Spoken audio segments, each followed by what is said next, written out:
Puzzle Bobble, or Bust a Move in North America. You've probably played it or some variation of it at some point in your life. It's had a huge impact on the puzzle game genre with multiple clones throughout the years. Welcome to another Museum Mini here on Tanner's Game Museum, covering smaller portions of gaming history than the usual. This episode will cover Puzzle Bobble.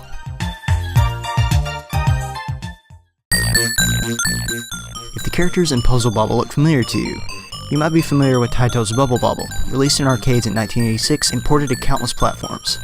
Really, you can play this game on just about anything. Bubble Bobble is a platforming game in which you and another player can control Bubble Dragon brothers named Bub and Bob. They are tasked with capturing enemies in bubbles and knocking them off the screen, with the ultimate goal of retrieving their kidnapped girlfriends and returning to their original human forms. Bubble Bobble became widely known among gamers for its addicting gameplay and excellent co-op.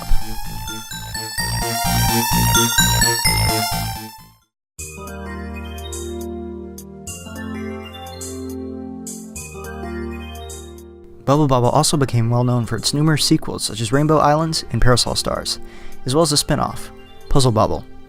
Puzzle Bobble was initially released in Japanese arcades in 1994, and by the end of the year a Neo Geo version was released worldwide. While the series was retitled Bust a Move in the US, Canada, and some releases in Europe, it's retained its original title in Japan.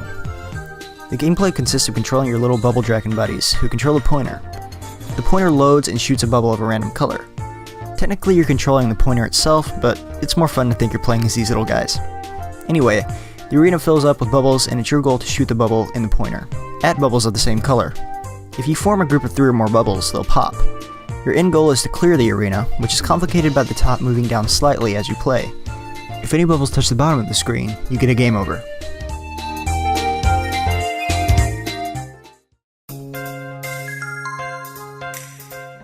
You can find more creative ways to line up bubbles, such as bouncing them off the walls, but as long as you can clear the entire arena before the ceiling drops, you're fine. It's a simple and fun gameplay system that just works.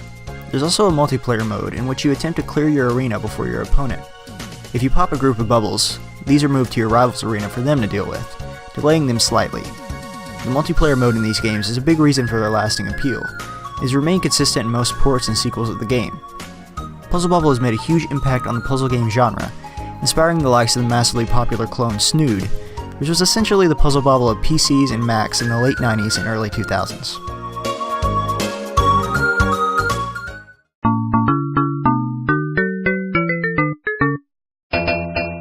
One essential aspect of Puzzle Bobble is the aesthetic, and wow, it sure is Bubble Bobble.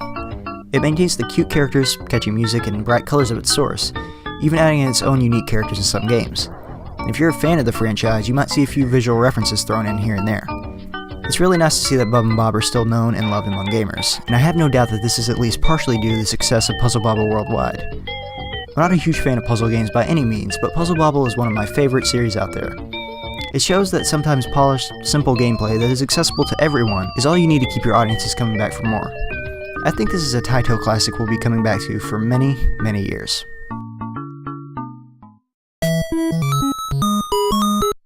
Thank you for watching this very short Museum Mini.